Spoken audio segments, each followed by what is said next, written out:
Hello, good morning, my friends. You're watching on your TV sets in Texas and Louisiana on the Smart Money Culture TV network, as well as joining around the world on X and YouTube and all these other ones that we use here, Facebook, Instagram, and the rest. Good to see everybody. It is a busy day, as they are these days. Of course, the markets went in a bit of a retrace over the last 24 to 48 hours. We went up, hit 70, and then it's hit 70K on Bitcoin, which is just a massive number if you've been in for as long as me. And then it retraced a bit. Looks like we could start to get a rebound today. Dow futures are up slightly, although the Asian markets are down. Gold and silver is up. That has been continuing. We are expecting the Fed, the central banking cartel, the Federal Reserve, that has total and complete control over how much money is printed and interest rates and everything like that, to come out dovish tomorrow. I don't expect them to change the interest rates. Pretty much, I think that is set. They're not going to change interest rates tomorrow, but we are expecting them, and it could or could not happen, but I am expecting them to probably come out in dovish, as they say, indicating that a rate cut will be soon, and that should send the markets flying across the board, because that will mean the dollar will weaken in the near future, and risk assets should go up, like stocks, gold, Bitcoin, all these things, because the dollar will be getting weaker. And that's how it works. Dollar moves up in value, gets stronger. Risk assets move down because that's the trading pair. And then vice versa. Dollar moves, value moves down. Risk assets move up. That's including your home and everything too. So should as well go up, even with everything they have going on. It's like I've been saying for years that this whole thing was crazy and it's going to crash and everything else. There are a lot of different things that the Federal Reserve has at their disposal, totally legal for them to do it. One of them is market making. They're able to crash different markets, pool that way. They're able to remove liquidity that way, remove U.S. dollars that way, as well with the interest rates and the money printing. So there's a lot of tools at their disposal. I always say to people, if you could tax 330 million people as much as you want, would you go out of business, right? So that's going on. Of course, we have what's going on in Venezuela, which is fairly interesting. The reason I think it's interesting is because it just seems to be a bit of a dry run for what may be ahead of our elections. Just this whole, disinformation. I mean, they were just putting out, you have, and I know everybody's kind of behind, and I see Elon is behind this other candidate as well. But CIA, I talked about it yesterday. CIA and the Mossad and Blinken are all behind this one guy. Blinken is the guy who started he's the one who put together the whole disinformation thing with the 51 intelligence agents that said that the Hunter Biden laptop was Russian disinformation. So this is a bad guy. He's, and the CIA, we know bad guys. And so you have the CIA, and you have, of course, the Mossad Israel is all behind, because Maduro he supports Palestine, and so Israel is very much involved as well. And so you have the Mossad, the CIA, and Blinken, and they're all getting behind this guy. And it just is weird to me, guys, that then we're supposed to. So those are bad guys. They're the ones that are doing all the bad stuff in the world right now. And our CIA is evil organization. Blinken is basically running the country. It appears to me, looks to me like Blinken's running the country. What do you think? I mean, here we have Biden coming out proposing literal constitutional amendments. You can't, taking the constitutional amendment to take away the presidential immunity, and he wants to change the Supreme Court. I mean, we're talking like major stuff here. must have changed the Supreme Court as well. And this guy has already been declared by his own party basically unfit to run for re-election. So the fact that he's going to propose anything is absolutely crazy. And then you have Blinken coming out on TV yesterday talking about how bad the elections are in Venezuela and this and that and the other. It's like, it's just, guys, I mean, yeah, look, I mean, I don't know. Maybe it is. I don't know anything about Maduro. I don't know anything about the other guy. Okay. It just looks to me like a dry run of what's going to happen here. So we're going to have this major election. They're going to start with the disinformation beforehand already with this misinformation on the polls and everything else. They're going to declare that it is, illegitimate from the get-go, And I don't know, man. It doesn't look good. And like, why are we so worried about the elections over there? It's weird. The only reason we're worried about the elections over there, I guess, is because, well, there's a number of reasons. Of course, the oil is a big one, right? Oil is a big one. And they don't let the central banking cartel control their country. So when you don't do that, of course, the U.S. and everybody wreaks havoc on your economy. There's, oh, look, the Venezuelan dollars inflated. Well, yeah, of course, everybody's been doing everything to that. And I'm not saying Maduro is a good guy. I mean, I have no idea about these guys. I think they're probably all crooked as heck. I don't see how anybody gets to power these days without being crooked as heck. I'll say that. That's some crazy stuff. But it's so weird to have the Secretary of State, who is basically the de facto commander in chief right now, coming out so strongly against this Venezuela election. And what? And then to have everybody just hop on board and be like, oh, yeah, Maduro bad, this other guy good. Freedom, let freedom ring. Like, you guys are getting behind the CIA and the Mossad and the and Blinken's guy. These guys, these ones who have lied and cheated and probably just quite possibly just tried to assassinate the president. You're going to get behind them? I think pretty much whatever way they're going, you want to go the other way. I mean, that's pretty much how I see things. Let's see here. Fed meeting. Markets are mixed. Is MAGA too big to rig, though? I mean, that's what it kind of just brings it into focus, right? Is MAGA too big to rig? Like, so if you look over there, I mean, by appearances, but you can't tell anything that's going on. You really just can't tell. You can't tell. It's pretty much impossible what's going on over there in Venezuela. But the propaganda is that the other candidate won by a lot. He won by a lot. And then now we're going to get the other guy. So I don't know. It just reeks of what we're going to get here. And, here's the thing too, guys. They're all on the magic electronic voting machines. Nobody's talking about that. Like, shouldn't Blinken be talking about the magic electronic voting machines? I mean, if this guy had an ounce of credibility, shouldn't he be talking about the magic electronic voting machines?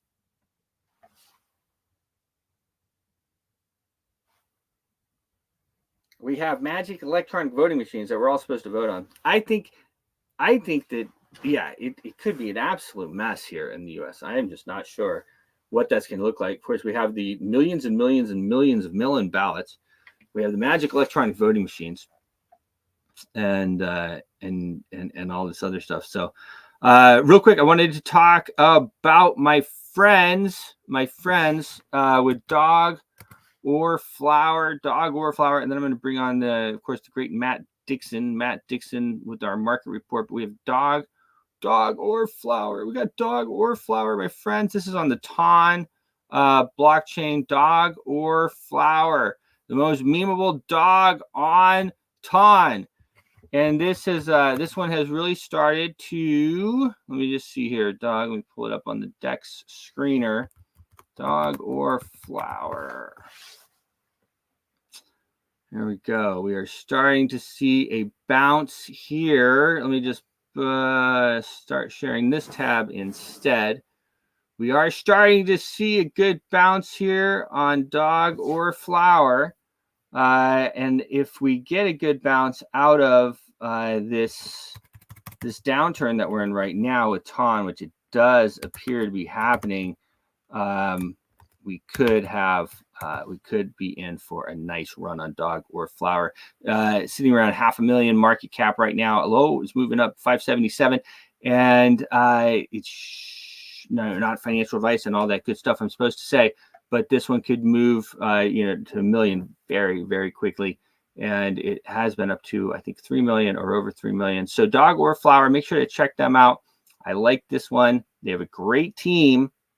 And the team and the community is one of the most important things that you can have here.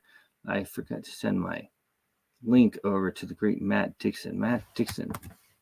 Here we go. So Matt is going to have our market report for us as well here. Let me just see here as I'm waiting for Matt to hop on. We sent more billions of dollars over to the Ukraine. It just doesn't seem like anything is stopping the flow of money over there. I mean, who is approving this stuff? We sent $1.5 billion and then another 200 million. You got Zelensky coming out saying it's time for peace, and then you have the still sending armaments and everything over there. Seems like very mixed signals coming out of there. I'm not sure really what's going on, except everyone's just making money. I mean, what are we arming? Are we just arming for the future? Like, I don't get it. Like, if we are, I'm not sure what's going on there. But we will see. We will see as it moves forward. I have the great Matt Dixon. Matt Dixon has just logged in here.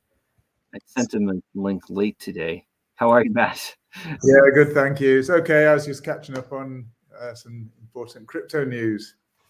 Some important crypto news. There's a lot of important crypto news out there. Yeah, there's so much news. It's supposed to be a quiet summer, and there's plenty going on. There is plenty going on. And I think the Fed will come out dovish tomorrow. I don't think he's going to lower interest rates or anything like that at the moment, but I think a dovish tone is expected, which should send us nicely. Yeah, I think so. I'm just sharing my screen. Let me just pop up here. And there we go. We have, I'm sorry, took it down somehow.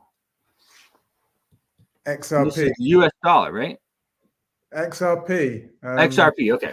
Ooh. Trust you can see that. So quite interesting. We had a pump today. So XRP, there's $500 million worth of XRP released. And it's initially shorted by traders.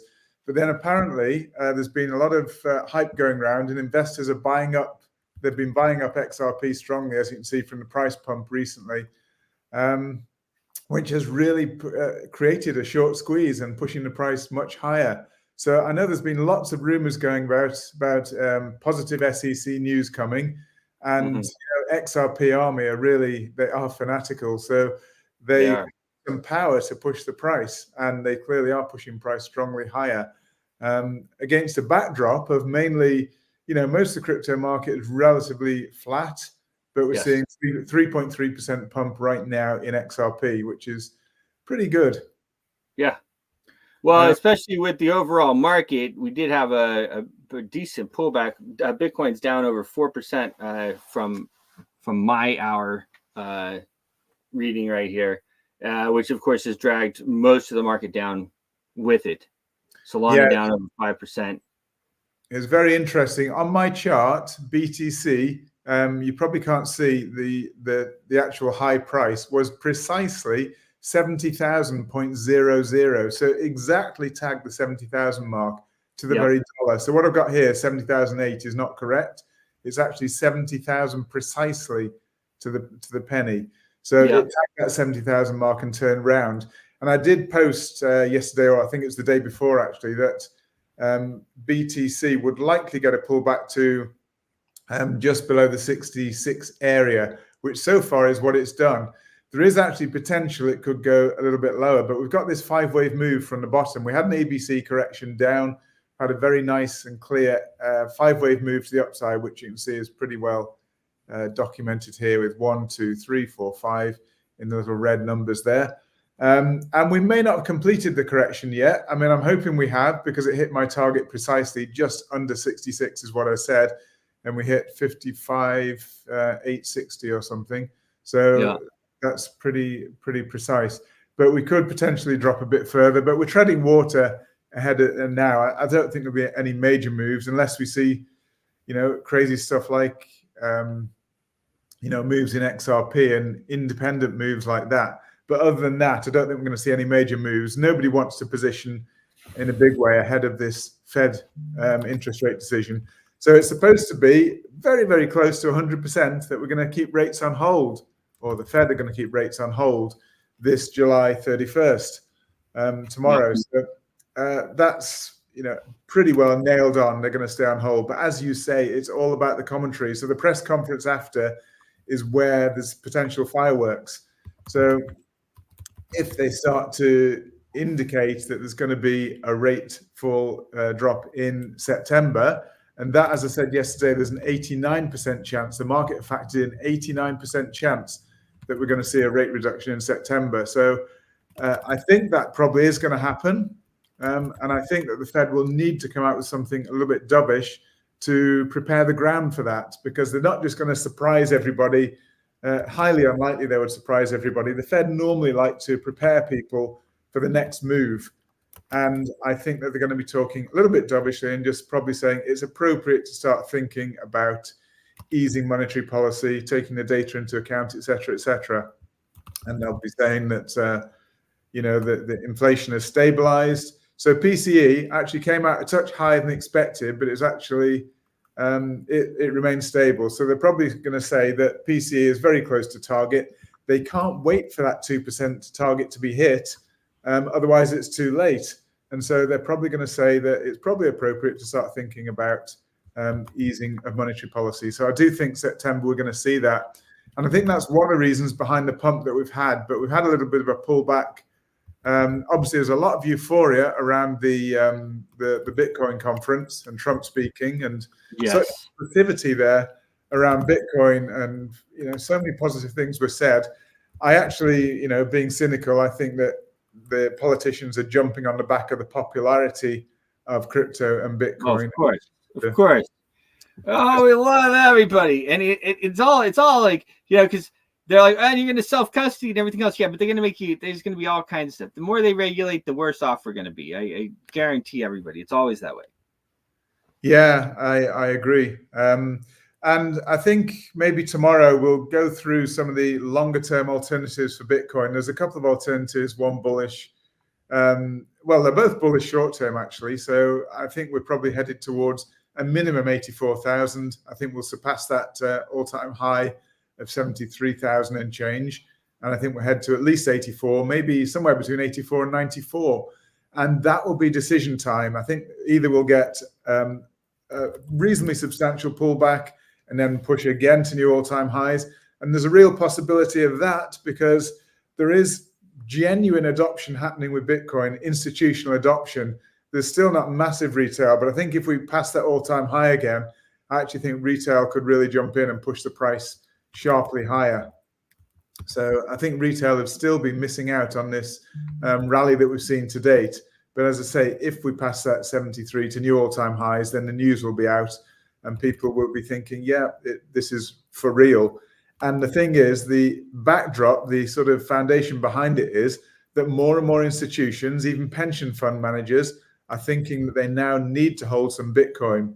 And, with the talk from the Bitcoin conference of governments holding on, not selling off the Bitcoin that they seize and actually holding it as a strategic reserve, that just means more and more Bitcoin being soaked up. And there's talk of 1 million Bitcoin. There's some false news came out, $1 million worth, which is obviously 4 million. They're talking. I don't know if Trump actually said it or what, but I've seen that they're going to buy Bitcoin until they have 4 million Bitcoin that they're holding. And I'm like, guys, like that's just people don't understand. Yeah. 4 million Bitcoin. I mean, yeah. Anyway. Yeah. Well, that would be more than 25% because obviously there's 21 million total ever going to be in existence. But there's lost and there's all I mean, there's not. Absolutely, yeah. So with all the losses and so on, that's more than a quarter of the Bitcoin in existence, which would, the price would go through the roof. And then with that, obviously, you get more and more of the funds that actually now are beginning to feel they cannot avoid exposure to Bitcoin because it is an appreciating asset. It has grown more than any other asset. And it's gaining that institutional acceptance now. So more and more, I know a lot of these funds, they actually have to change their constitution because a lot of them actually set up initially forbidding Bitcoin investment and cryptocurrency investment. Yeah. They actually have to go back and reestablish their constitution, as it were, to allow them to invest in Bitcoin. But this is happening at the AGMs and so on, that they're actually having these meetings and allowing investment into Bitcoin. So gradually, more and more people will buy into Bitcoin. And the thing is, it's not short-term trading. This is long-term holdings for Bitcoin. So this means that it's becoming a more accepted, it's becoming a traditional asset. And as you say, as it becomes more and more regulated, then maybe the retail interest will maybe head more over to the more alternate coins. I don't think we're going to see ETFs in many cryptos. We may possibly see Solana. I don't know, but I don't think it's going to be widespread. So I still think the retailers are going to be focused on more of the altcoin market, whereas the institutions will probably focus more and more on the remaining Bitcoin. When I say remaining, well, Bitcoin's the one that they have that the powers that be can't control the most. So it would make sense that that's the one that they are going to want to hold the most of and not let the peasants have. Yeah, I think so. So we're still tagging around that 66 area, but as I say, this is a potential support, and quite interestingly, it was the 61.8% of the whole move up, which is, as you know, the golden ratio, one of the most important Fibonacci levels there is, and we moved down virtually precisely to that level. So there's a real chance we'll perhaps knock around this area. We could just drop a little bit lower, but I think if we get dovish news out, that could spur a really powerful wave to the upside. So we're seeing the sort of whisperings of that within XRP, as I say. Where's XRP gone? Yeah, XRP is still pushing higher, 3.85% now. Solana's also had a little bit of a pullback. Again, I'm very positive about Solana, especially with this Firedancer upgrade coming up in September. And September's now virtually just over a month. Well, it's a month away, basically. We're almost at the end. Tomorrow's the last day of July. Then we're into August, and September will be just a month away. So that upgrade could produce a real positive price action for Solana. So longer term, as I've said all along, I'm expecting we need to challenge. We've had an ABC down. We need to challenge this previous high here of 209 or 210, somewhere around $209. That's not the all-time high. The all-time high was actually 260 some while back before that. So this is just on the way back before we challenge the all-time high. So before that happens, this has been an ABC correction down. So we do need to surpass this previous high. As this was a correction, an impulse should take us higher. So higher than that 209. We're now 180. So that's basically $30 higher. I mean, we're talking 16% or something, somewhere around there, 15, 16% just to equal that. And we should go beyond that. So that would be the next move higher. And I think we should go well beyond it, to be honest. And we could actually go towards challenging that previous all-time high of 260. And then we're talking 40% higher. And these are the figures that we've been bandying around when we looked at the various tokens out there. I mean, just going to Doge that we've mentioned, again, looking at substantial push to the upside. And we look at, again, we've had an ABC correction down from this high way back here. It was much higher, wasn't it? Wow. It was 74 cents and it's now 20 cents. So if this is just an ABC correction down, we could potentially be pushing all the way. I'm not saying we are. There are no guarantees, but I'm just saying the ground is open, as it were, for a potential push higher, much higher. We could challenge that previous all-time high of 73. That's a possibility. So from risk-reward perspective, it's looking reasonably good because even short-term, we appear to have had some kind of ABC correction down. You can pretty clearly see that's in 3 waves. And so the next target to the upside, you can see an A, a B, and a C down. That's just 3 waves. There's no way you can count that's 5. It's not possible. Even this move down, you can't count it as wave 1 because it's overlapped by this move up here. So it is an ABC. So the next target for Doge would be 22 cents, and we're currently on 12 cents. So we're talking 80% higher or something as a minimum upside target. So I'm beginning to feel some real bullishness in this market ahead. And if we start to see those softer interest rates, then that's a real possibility. Even dollar index is looking, so currently we've had some kind of ABC correction. We may not have finished the C to the upside just yet, but I think this is an ABC correction from the support zone. I think that support zone is going to break. And if it breaks to the downside, as I've got it labeled here, as I say, we may be chopping around just before the Fed, but if the Fed comes out dovish, dollar is going to fall. Money will be coming. If they're going to have lower interest rates, why would you invest in dollar when you get higher returns elsewhere? So money will flow out of dollar into higher interest-bearing securities, and that would cause the dollar to fall, as I've got labeled here. This fall from the ABC higher would then fall and probably break this support zone convincingly, and that would be a very big positive for crypto assets and for other risk assets along with it. And we're already seeing that lining up again with yet another asset we see here. I don't think well, actually, I can remove that just to make it clearer.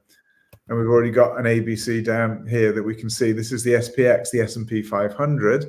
And again, very nice and clean ABC correction down. There's no 5 waves, that is 3 waves down. We've even got some positive candlestick formation here. Looking at a nice bullish hammer candlestick here. It's not closed yet. This is a daily candle, but if we finish in the green here, then we're looking really positive. So we've had an ABC down. Again, we'll target new all-time highs at 5,600 with 5,400 odd now. So a couple of 100 points higher minimum, and we should actually go beyond that. So very, very positive outlook for the S&P 500. For other cryptos as well. Everything's looking really, really positive. Now, Book of Memes is one that I've really, I told people I'm going into this, I'm buying into this. Yeah. I made it absolutely crystal clear that I was buying this and I was buying Solana at these much lower levels. So we can see how impulsive that's been. We had 20 odd % yesterday. We've got another 8.7% so far today. And it's looking as though we may well target again. I'm just going to scroll out a little bit.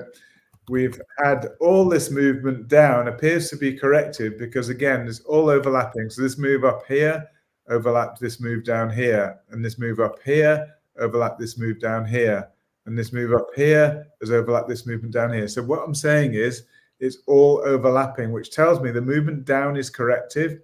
And we can now see some really powerful, impulsive move to the upside with these green candles with no overlap at all. It's just moving powerfully to the upside. So there's still a lot more potential.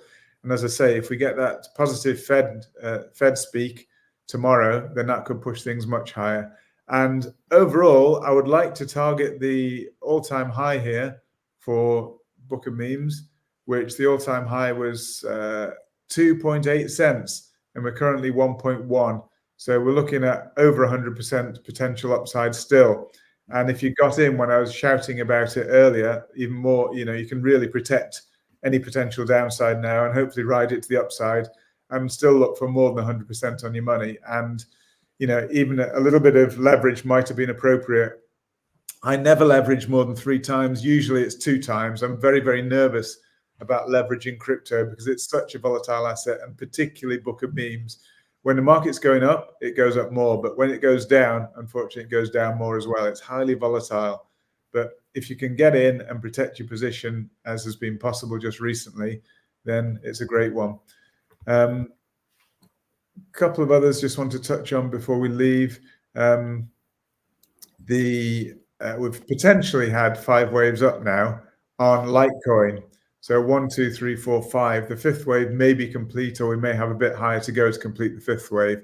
We would then expect maybe a modest little pullback before we then push higher again. But again, Litecoin has been an ABC correction to the downside, which we can see. I just need to shrink the chart a little bit.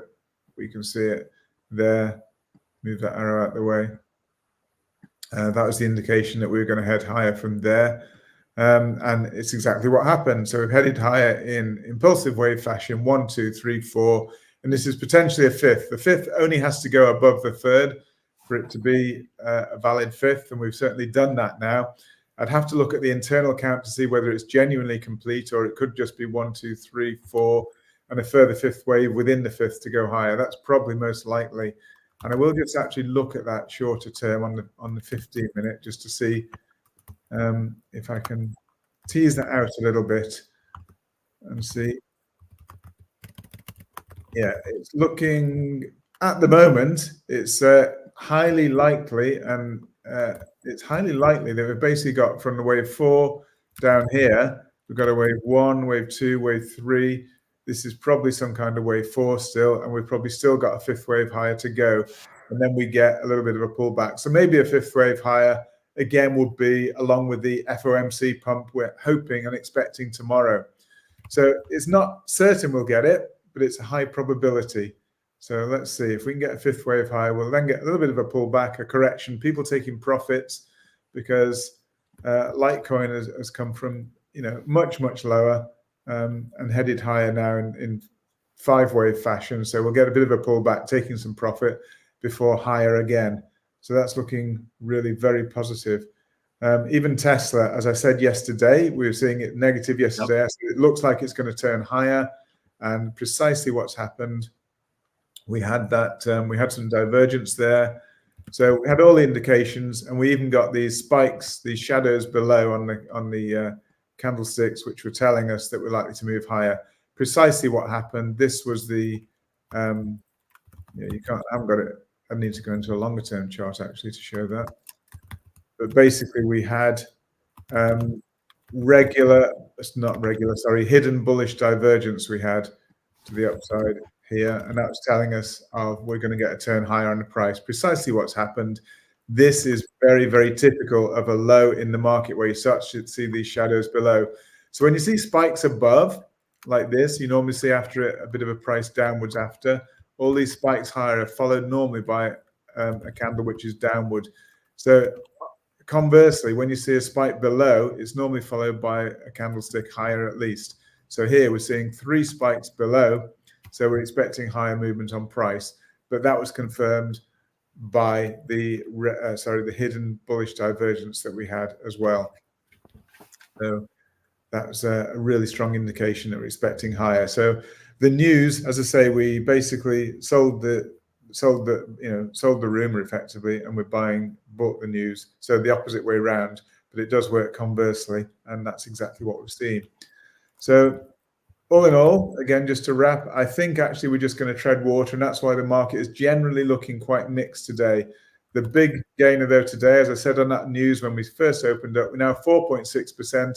So we've actually jumped by well over 1% just in the time that we've been on Impact Money speaking about this. So that news was quite important. There are a lot of investors now jumping into Pump XRP, really to soak up that extra supply that was put into the market, and they're more than soaking it up. So treading water today, I think tomorrow is going to be positive. Tomorrow will be an important show just before the Fed FOMC meeting. Let's just see where the market stands, and then we'll try and take our positions, give our guidance on what we're really expecting. So you need to wait until the last minute. When I say the last minute, I mean the approach towards the news. Today is a little bit early, probably going to be treading water, but people will be thinking about positioning, maybe not taking those positions because you don't want to expose yourself before the news, but just getting ready to take their positions. So tomorrow is going to be an important show from that perspective. So I look forward to that. And thank you for today, Bruce, and for everybody who's listening. And thank you very much. It is always a pleasure, and I know more and more people are really paying attention. We're making some good calls here. Yeah, I mean, obviously we're blowing our own trumpet, but all of our calls, virtually all of our calls, if not all, have been really good. Yep. And sometimes I don't even follow my own advice, and I wish I had. I know, right? But in general, we're catching it really, really well. So I think it's well worthwhile people listening, because we don't just look at, we actually look a little bit more in depth, what's going on behind the scenes, what's actually the foundation driving everything and setting up for the next moves. So hopefully it's useful information. So thanks Amazing. again, Bruce. Cheers. Thank you, Matt. Catch you soon. Catch you tomorrow. Look forward to the rest of the show. See you tomorrow. There you go, guys. I'll tell you what, it's fun. It's fun to do the show. It's fun to talk to you guys every day. It is fun to have a say in what's going on in the world of that's happening around us, as well as giving you guys. I hope you're following along. I think we're putting some stuff together so it'd make it easier for people to follow along. But hopefully you are following along and making some trades, because it can be very profitable for you. And these types of things can be life-changing. They can be life-changing for you. So pretty interesting. Of course, we got the Ripple pump going on right now. They got a short squeeze going on. We have, of course, the Fed is coming out, as we've been talking about, with they'll be talking tomorrow.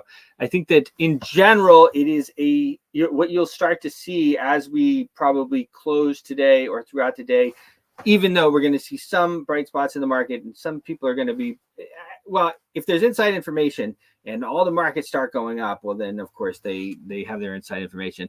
But we may start to see people closing their positions. People don't want it. Most people do not want to be in a position when you go through something like the Fed meeting, because the markets can just be wild. Certainly don't want to be in leveraged positions. Or if you are, make sure that you're highly, you're highly collateralized, because we can have big movements down and big movements up, and it doesn't mean that's the direction the market's going to go. We could have a big wick down and then the market goes. And these things are all to be expected on a day like tomorrow, when the Fed chair is expected to come out either dovish or not, but more expected to come out dovish, which should send the markets flying. But of course, these exchanges, they're in the business of making money as well. This is an unregulated markets. They can see everything. They can see how much money you have. They can see how much money all the other traders have. They know which traders normally go long. They know which traders normally go short. They know. And if you think that your stack, even if you have a decent stack, is anything compared to those stacks that they have, think again, because even a lot of them, they try to stay out of maybe trading themselves. They don't want to trade themselves, but they'll end up, they have a team of up to 100 or more people that are trading, and that aren't them. They're not them, but they're really controlling the market. So yeah, that being said, be careful out there as we go into it. Good points. Matt just sent me a DM on that. So, yeah, pretty interesting. We have, of course, Biden has proposed constitutional amendments about the Supreme Court. I think this is absolutely scary. I don't know. You guys tell me what you think about it. Constitutional amendments about the Supreme Court and about the presidential immunity. I think that this is something that we should really be worried about. I mean, here's a guy that the Republican or the Democrats have decided is not fit to run for office for the next term.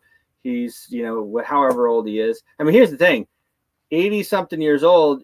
A lot of people at 80-something years old is fine. It doesn't appear that he is at 80-something years old. There's nothing in particular that's wrong with that per se. But should this guy be proposing constitutional amendments? Should this guy be pushing constitutional amendments? I don't think so, guys. That seems like a pretty weird one to me. Actually, I know, definitely this guy should not be pushing constitutional amendments. That is a 100% certain from me. 100%. Okay, 100%. It's 100%. Just like I like my watches, my Coin Vigilante watches here. Coin Vigilante the Bitcoin watches. If you have a wife or a good friend or you just want some of the monetary revolution for yourself, go over to coinvigilante.com, use the code impact money, coinvigilante.com. Beautiful American made timepieces. Of course, the great, here we go, Coin Vigilante. There it was. I just saw it. Coin Vigilante. The great Bitcoin Ben is in on this one with his starter. He's got a fund that he supports different projects like this. The great Bitcoin Ben is in on this on these watches. Coin Vigilante. Go to coinvigilante.com. Use code Impact Money and get yourself part of the monetary revolution. Part of the monetary revolution right there with the Coin Vigilante watch. Beautiful, beautiful watches. I have mine right here, as a matter of fact. I wear the Coin Vigilante watches. You should too. Check them out. Coin Vigilante. Now, if you are, and we want you guys to support the people that support us, okay? Support the people that support us. So if you are as well, if you are, maybe you're new, or maybe you are, maybe you're in and you know the deal. You're going to want a good wallet, right? You want a good wallet. Use code Impact Money for the Tangem wallet. Tangem.com, discount code Impact Money. Get yourself 10% discount on your hardware. It's a hardware wallet, right? It comes either with 2 or 3 price points, about $50, okay? It works with an RFD chip right here, but you do get your keys, not your coins. Remember that, okay? And then you can access these anywhere in the world. You do get 2 or 3 cards, okay, depending on what you choose. And then there's also this ring, and this ring is just, I mean, this thing is cool. This thing is really cool. Check this thing out.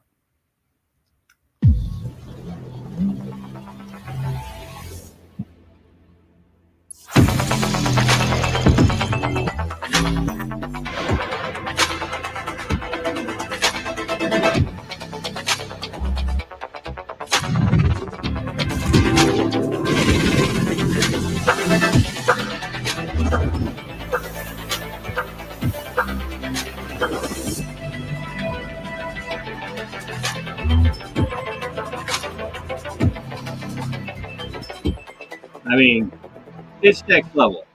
I don't think anybody is. Comes with. Okay, it comes. You can store all kinds of stuff for all your food.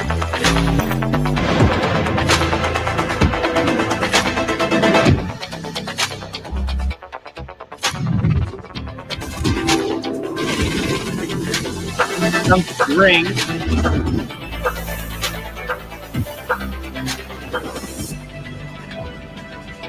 And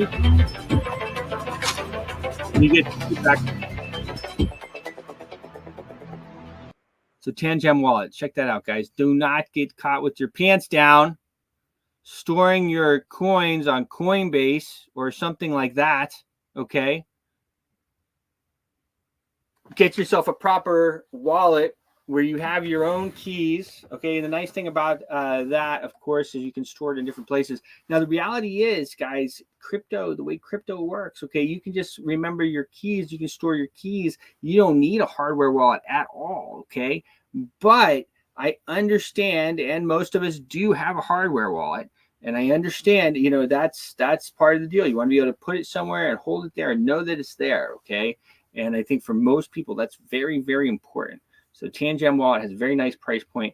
Make sure to support them and support the rest of our people that help us do the show, because it is important. It is important to do that, guys. It is important to do that. Now, you know, as we move forward, and as we move forward as a country and as a world, it's not even just about a country anymore, because everything is so intertwined, right? it's important that we support each other. I wanted to talk a little bit, and I know I've talked about the central bank before, and I know I keep kind of going back and forth on this what's going on here with the Venezuelan election, but I just think it's so important because it is. I feel like it's just not a good. It's not a good run. It's like a dry. I feel like it's a dry run. And it's what's interesting to me about what's going on is that everybody's hopping on board with the CIA and the Mossad and Blinken. Like, these are bad guys. Like, pretty much, if they do it, it's bad. You know, like if El Chapo came over and he started telling you that, I don't know, to do something, wouldn't you be like, wait, El Chapo's bad or whatever? I don't know. Maybe El Chapo's bad one. If the Ayatollah, everyone hates the Iran. If the Ayatollah said, you know, that you guys, everybody should be supporting Maduro or whoever the other guy is, would you think that was a good thing? Like, no. Like, these guys, Blinken is a bad dude. He's a bad dude. Don't be fooled by his. Like, I mean, this guy, without Blinken, probably they wouldn't have been able to do what they did in 2020. Like, he literally organized, it's a known fact, like, this guy literally organized the whole the Hunter Biden thing is disinformation, Russian disinformation campaign. He organized the 51 intelligence officers, got them all to freaking lie on that letter. And that, of course, was used by the mainstream media. And then as well, guys, don't be so easily influenced.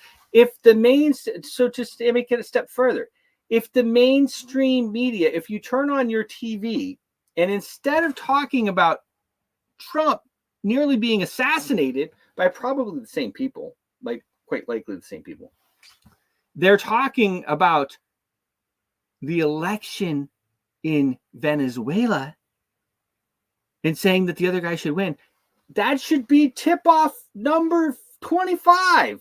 That's the wrong guy. Like, I don't know anything about any of them, and I'm sure Maduro's bad hombre, okay?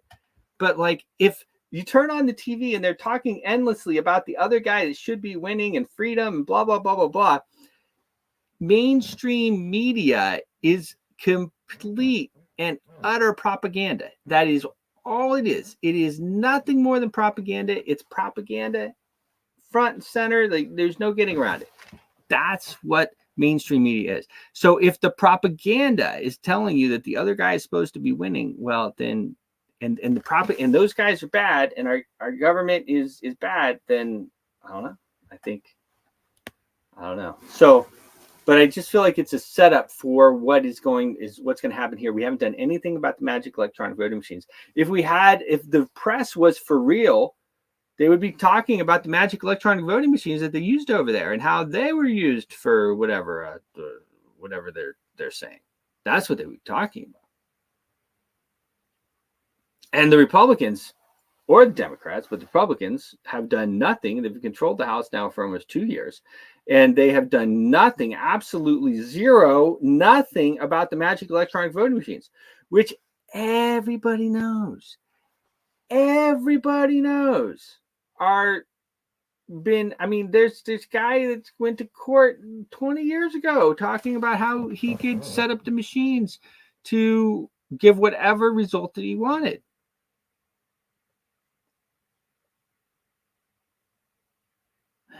It's crazy. It's crazy. And then we have the mail-in ballots. I mean, I just don't even know. Guys. Let me talk a little bit here about my friends at Polka Gold. My friends at Polka Gold, and Dalgo. Now, Polka Gold, I like Polka Gold because they have a superior liquidity structure. Okay, what they did was they locked all the liquidity up. It was started, and I know I talked about it a number of times, but they locked the liquidity up, and that liquidity is is there. And so as this next run happens up, which everybody's expecting, as Bitcoin goes up, the altcoins are going to go up. Bitcoin is going to probably end up being so expensive that people are going to maybe not even want to be, they're not going to want to trade it. They're not going to want to hold it, all these types of things. And that part of that is going to send these altcoins flying. And when that happens, when Algorand goes on its run, this Polka Gold is going to go flying. It already is having a pretty good run here. They just launched their first meme token called Dalgo. And Dalgo, they locked up 10% of the supply. Very interesting scenario that they had. And they had pretty good volume yesterday as well on it, as people bought and sold and exited and entered. Polka Gold on Algorand network, polkagold.tech. Make sure to check them out. Polka Gold, and their meme coin is Dalgo. And Dalgo is a fun meme coin. So I am here, I'll put that one down there on the bottom. Boom, boom. There we go. Dalgo. Let me just share that tab. Dalgo is the fun meme coin. Dalgo.tech. And things move around, but guys, dips are for buying. Not financial advice. I get paid to do this stuff. So educational purposes and all that other stuff I'm supposed to say, okay? But dips are for buying. So right now we have Dalgo is a little bit under 300,000 market cap with locked liquidity. It actually has some of the highest liquidity of any meme coin on the internet that's available today. I think it has more locked liquidity than market cap, believe it or not. I don't know if that's a mistake on what I'm reading, but it's a little bit less than a 300,000 market cap, and it's got a little bit less than 300,000 liquidity locked. We're probably skirting across the bottom right now. I will let you guys know how to buy it. I'll put it under my post on X. I'm at Networks Manager on X. Welcome to the extraordinary world of Dalgo, where the team of quirky, talented characters is leading the charge of the meme coin revolution. Our team is a blend of tech gurus, financial wizards, and creative geniuses, and people like myself, all united by a common mission to make crypto accessible, fun, and fair for everyone. Each character brings their unique flair and expertise, ensuring that Dalgo is not just another cryptocurrency, but a movement powered by the community and innovation. El Dalgo the Suave, and then they have the different guys, Dalgo the Tech. And so this right here, this is Dalgo. And then Polka Gold is the .tech. This is the main... This is the original here. This was started back in November. Dalgo just started about a week ago. The reserve digital commodity for Polkadot. This one is sitting at about $1 million market cap. And again, these are like hard numbers. They're hard numbers because of the liquidity being locked. Okay. Very interesting. Check those out. Polkagold.tech as well as Dalgo. Dalgo.tech and Polkagold.tech. Okay, check these guys out. I am long on these assets. I think that they are absolutely excellent. Now, speaking of gold, at costmetals.com, any diversified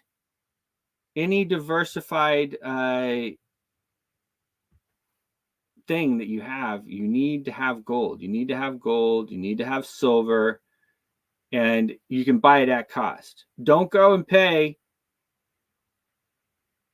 list price from somewhere else. Go to atcostmetals.com, use the referral links clubs with an S, CLUBS, and buy gold, silver, palladium, platinum at cost.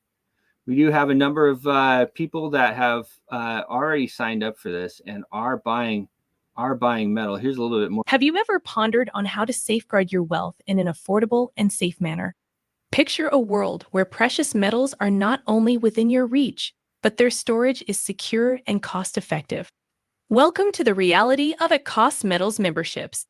Priced at a mere $149 or $399, our membership plans are tailored to meet your financial requirements. They provide an unparalleled opportunity to purchase precious metals at cost. This means you pay what we pay, no markups, no hidden fees. But there is more. Our members can also sell their stored precious metals whenever they wish. Alternatively, they can choose to have these precious metals shipped directly to them. It's as straightforward as it appears, indeed a golden opportunity for the insightful consumer. Here, we view precious metals as a service, not a profit center. Our mission is to provide the best price, coupled with fast, reliable shipping or top-tier vaulting with real-time round-the-clock reporting. It's your choice. We're so confident in our pricing that we display it up front on our website, inviting you to compare our costs with anyone. For instance, let's take the most commonly traded silver coin in the world, the Silver Eagle. At the time of creating this video, our price was $26.48. Compare that to the average, normal, typical prices of the exact same coin from other companies that are known for their pricing. It was $31.24. So you could expect to pay around 18% more elsewhere. Our selection of at-cost options is as diverse as it is vast. Some examples include silver eagles, silver maple leaves, an array of generic rounds from around the world, 10-ounce bars, gold eagles, gold buffaloes, gold bars, and even 100-ounce premium bars like Johnson Matthey and Engelhard, just to name a few. Our selection is sure to meet, and perhaps even exceed your expectations. It is all the same metal you want now, just at much better prices. On top of our at-cost pricing of precious metals, we also offer either free or at-cost shipping. Once you have ordered your metal, you have the freedom to ship your physical metal immediately or securely store your metals in our unique DAP vault, a digital and physical vault that offers 24/7 access. With our DAP vault service, we elevate the purchasing of real physical gold and silver. Whether you want to purchase $1 worth of metal or $1 million worth, we've got you covered. Most importantly, we offer a high buyback price when you decide to sell. The spread, which is the difference between the price we sell to you and the price we buy back from you, speaks volumes about our commitment to you. We are partnered with the highest ranked and rated global vaulting companies, bringing together multinational entities with sterling records in security, safety, and service. This collaboration allows us to offer the most economical service to our customers. We offer strict inventory controls, real-time reporting available 24/7, expedient processing of shipments, fully insured delivery, international shipping, and customs clearance. Here at Cost Metals, your safe purchase of precious metals is our top priority. So why wait? Join at Cost Metals today and start saving on your precious metals purchases. Find an At Cost Metals referral code to start saving significantly today. Embrace the most economical way of buying precious metals, and let your purchase of precious metals shine brighter with each passing day. So I'm a crypto guy, but I'm a gold guy too. Okay, you got to have gold, you got to have silver. You can buy at cost gold, silver, palladium, platinum. Go to atcostmetals.com. Use referral link clubs. Don't wait. Don't wait. Buy some every week. Buy some every month. Whatever you can do. The compounding of what's going on is going to be absolutely. It is. I mean, the history of it is absolutely amazing.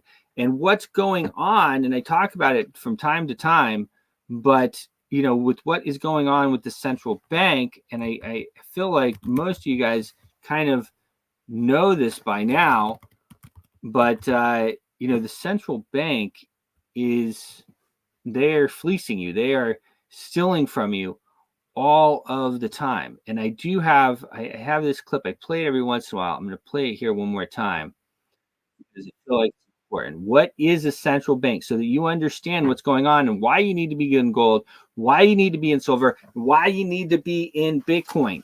Okay, this is what a central bank is. So what is a central bank? A central bank is an institution that produces the currency of an entire nation.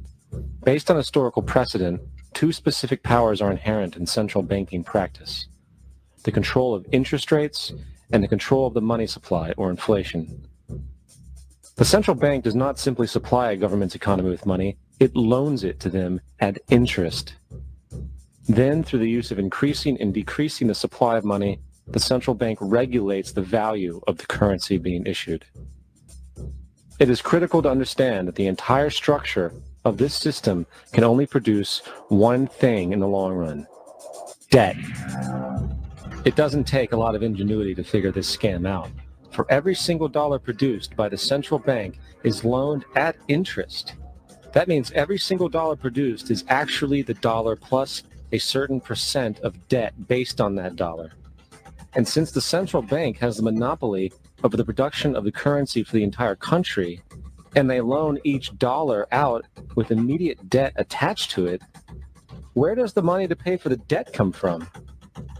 It can only come from the central bank again, which means the central bank has to perpetually increase its money supply to temporarily cover the outstanding debt created, which in turn, since that new money is loaned out at interest as well, creates even more debt.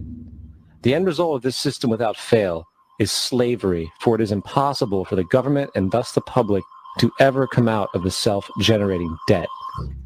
At this time, the dominant families in the banking and business world were the Rockefellers, the Morgans, the Warburgs, the Rothschilds. And in the early 1900s, they sought to push once again legislation to create another central bank. However, they knew the government and public were very weary of such an institution, so they needed to create an incident to affect public opinion. So, J.P. Morgan, publicly considered a financial luminary at the time, exploited his mass influence by publishing rumors that a prominent bank in New York was insolvent or bankrupt. Morgan knew this would cause mass hysteria, which would affect other banks as well. And it did. The public, in fear of losing their deposits, immediately began mass withdrawals. Consequently, the banks were forced to call in their loans, causing the recipients to sell their property, and thus a spiral of bankruptcies, repossessions, and turmoil emerged. Putting the pieces together a few years later, Frederick Allen of Life magazine wrote, "The Morgan interests took advantage to precipitate the panic, guiding it shrewdly as it progressed." Unaware of the fraud, the Panic of 1907 led to a congressional investigation headed by Senator Nelson Aldrich, who had intimate ties to the banking cartels and later became part of the Rockefeller family through marriage. The commission, led by Aldrich, recommended a central bank should be implemented so a panic like 1907 could never happen again. And in 1913, with heavy political sponsorship by the bankers, Woodrow Wilson became president, having already agreed to sign the Federal Reserve Act in exchange for campaign support. And 2 days before Christmas, when most of Congress was at home with their families, the Federal Reserve Act was voted in, and Wilson in turn made it law. A world banking system was being set up here, a superstate controlled by international bankers, acting together to enslave the world for their own pleasure. The Fed has usurped the government. Now, the public was told that the Federal Reserve System was an economic stabilizer, and inflation and economic crises were a thing of the past. Well, as history has shown, nothing is further from the truth. The fact is, the international bankers now had a streamlined machine to expand their personal ambitions. It's alive! It's alive! It's alive! For example, from 1914 to 1919, the Fed increased the money supply by nearly 100%. Resulting in extensive loans to small banks and the public. Then, in 1920, the Fed called in mass percentages of the outstanding money supply, thus resulting in the supporting banks having to call in huge numbers of loans, and just like 1907, bank runs, bankruptcy, and collapse occurred. Over 5,400 competitive banks outside of the Federal Reserve System collapsed, further consolidating the monopoly of the small group of international bankers. privy to this crime, Congressman Lindbergh stepped up and said in 1921, under the Federal Reserve Act, panics are scientifically created. The present panic is the first scientifically created one, worked out as we figure a mathematical equation. However, the panic of 1920 was just a warm-up. From 1921 to 1929, the Fed again increased the money supply, resulting once again in extensive loans to the public and banks. There was also a fairly new type of loan called a margin loan in the stock market. Very simply, the margin loan allowed an investor to put down only 10% of a stock's price, with the other 90% being loaned through the broker. In other words, a person could own $1,000 worth of stock with only $100 down. However, there was a catch to this loan. It could be called in at any time and had to be paid within 24 hours. This is termed a margin call, and the typical result of a margin call is the selling of the stock purchased with the loan. So, a few months before October in 1929, J.D. Rockefeller, Bernard Baruch, and other insiders quietly exited the market. And on October 24th, 1929, the New York financiers who furnished the margin loans started calling them in masse. This sparked an instantaneous, massive sell-off in the market, for everyone had to cover the margin loans. It then triggered mass bank runs for the same reason, in turn collapsing over 16,000 banks, enabling the conspiring international bankers to not only buy up rival banks at a discount, but to also buy up whole corporations at pennies on the dollar. It was the greatest robbery in American history. But that didn't stop there. Rather than expanding the money supply in order to recover from this economic collapse, the Fed actually contracted it, fueling one of the largest depressions in history. So that is that's that report, but it's been orchestrated. So there's things that you got to understand. Okay, number one, there are evil people in the world, and there are people that are working. Most of the normal people are reactionary. I talk about it a number of times over on the show, but you act reactionary, right? The markets change, you react. This changes, you react. The election is irregular, or there are irregularities in the election, you react. Instead of doing anything about this election coming up with the magic electronic machines and the mail-in ballots, nothing was done. We're going to be reactionary again. That's the biggest worry about what's coming, what is coming this November. Because if you look at how everything is just going to be, and then even if he wins, they're going to continue to say that he shouldn't have won and it was stolen, and all this stuff. So people that make it like that, they are not reactionary. There are evil people in the world, and they are making sure that they're winning. And these guys right here, the Federal Reserve, the central banking cartel, I just went over how evil they are and how they have stolen everything from everybody. They didn't even talk about in that little clip about how they took everyone's gold in 1933. They confiscated everybody's gold, all your family's gold. They took. Nobody talks about it anymore. They were supposed to give it back. They never did. That gold is sitting in the Federal Reserve Bank in New York City. I want it back. Do you want it back? The peaceful way that we can fight back with the monetary revolution is to get out of the US dollar as much as possible, get into things like gold, silver, Bitcoin, okay? To get into these assets that they can't dilute. And that is how, because they're going to continue diluting even with if Fed comes out dovish tomorrow, that's going to send the markets flying. Well, if you have nothing in the markets, all that's happening is you're going down. The market's going to go up, but if you're not in those markets, if you don't have risk assets, if you don't have gold or silver, if you don't have Bitcoin or other crypto or stocks or something like that, hopefully you at least own a house, you're going down, okay? Everybody else is going up because the dollar is going down. But if you are, living paycheck, or you're mostly in dollars or else, you're going down. Dollar's going to go down. Risk assets are going to go up. And that's the way it works. So anyway, get into to at Cost Metals, get involved there, get yourself some Bitcoin, get yourself some of these other assets that we talked about. Not financial advice, all that jazz that I am supposed to say. I get paid to do this stuff, okay? And it is a pleasure. I love doing the show. I think that, and I didn't do this yet, so I'm going to do it now. These are the families. Every day I talk about them because I want you to know these are the families who have enslaved you. These are the families who tax you. This is why eggs are $10 a dozen. This is why everything is doubled. These people right here, because they've bypassed the government structure that we have. They bypassed the republic that we have. And they now have total and complete control. It doesn't matter who is in Congress. They control the money supply, so they control everything. They can pay off whoever they need to pay off. They fund all. The only way you can get into Congress is by dealing with these people, because then they fund your campaign or they don't. And that's the way it works. Getting past them is practically impossible at the moment. And they have their Rothschild's tax, and the Rothschild's tax is inflation. Okay. And then as well, the US now, it just came out over the last 12 hours. We just hit 36 trillion now in debt, either 35 or 36 trillion in debt. I'm going to leave them up there. Okay. And now what that means, people don't understand. They think, oh, well, that's, I know because U.S. debt. Because I used to think, oh, they tell us we're borrowing it from China and we're not borrowing anything. We're not borrowing anything. U.S. debt has passed $35 trillion. 35 trillion. We're not, but all that happens is the central bank, it's important everybody understands. The central bank just makes up the money out of thin air, okay?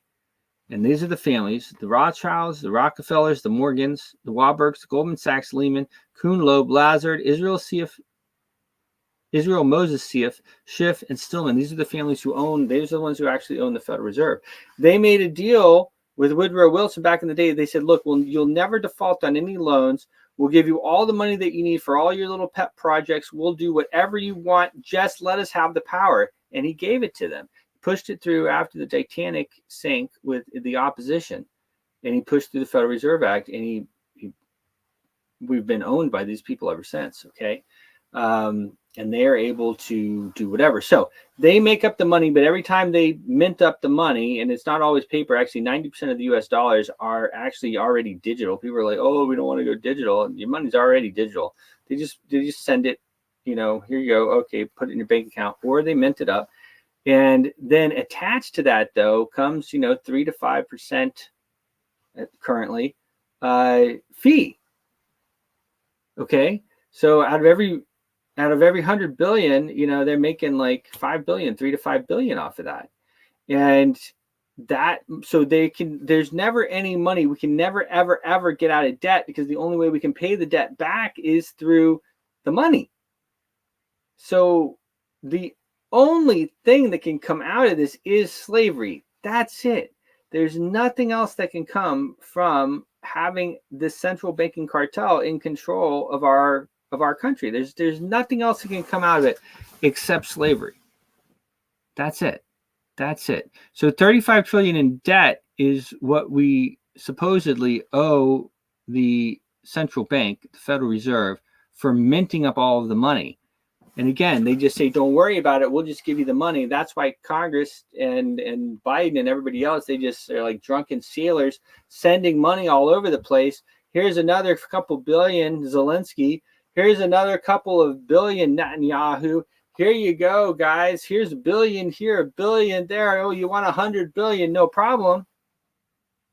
Because the central bank says no problem. Here you go. Of course, they're making like billions and billions of dollars every time they do it. That's their gig, guys. That's their gig. And that's why. So 35 trillion in debt. And I can tell you this is the other reason I'm worried about Trump getting elected or not. Should get elected, right? But they have to raise taxes in order to pay this debt. So there's a little known fact, and that is that the amount of federal income tax is always the amount of money that is needed to service the national debt. So since 2020, the national debt has ballooned 50% from 23 trillion since Joe got in by hook or crook. It has increased from 23 trillion in the national debt to now 35 trillion. Okay, now last year, 2023, they collected $1.6 billion, $1.6 trillion in debt to service that, to service the 33, I think it was 33 trillion that we were in debt at the time, whatever it was. So they're going to need to collect more this year because the national debt is higher. That's the way it works. So you're owned by the central bank. And so they have to raise taxes. They have no choice because that's obviously the deal. So the federal income tax has to be higher in order to pay the national debt, the interest on the national debt. That's higher. So I don't see how, and I don't think that Trump will raise it. Now, this is kind of a funny thing. This is Warren Buffett. He says, oh, anytime there's a deficit, I know the perfect way to fix this. Just when the national debt passes 35 trillion. Warren Buffett has no idea how to fix it. Anytime there's a deficit of 3% of the GDP, all sitting members of Congress are ineligible for re-election. I mean, it's just like funny that he would even come out to it because it's like the thought of it ever happening it'll never happen. The 35 trillion for the first time, $13 trillion higher than where we were just 5 years ago. I mean, here it is. It's just unbelievable, guys. It's just unbelievable. There is, I don't think, any way out of this. I can tell you, we have to kick out the central bank.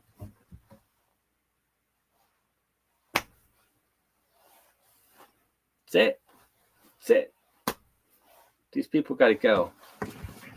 Anyway, I love you guys. I am out of here. It's been fun. I'll be back on the TV in about 5 hours. Cheers. Your voice is powerful. When combined with social engagement, it's a force for change. Decentralized media paired with free speech is the catalyst for an empowered world and a unified, invaluable ecosystem. Join Global Boost, become a champion of free speech, and help to reshape the future of media.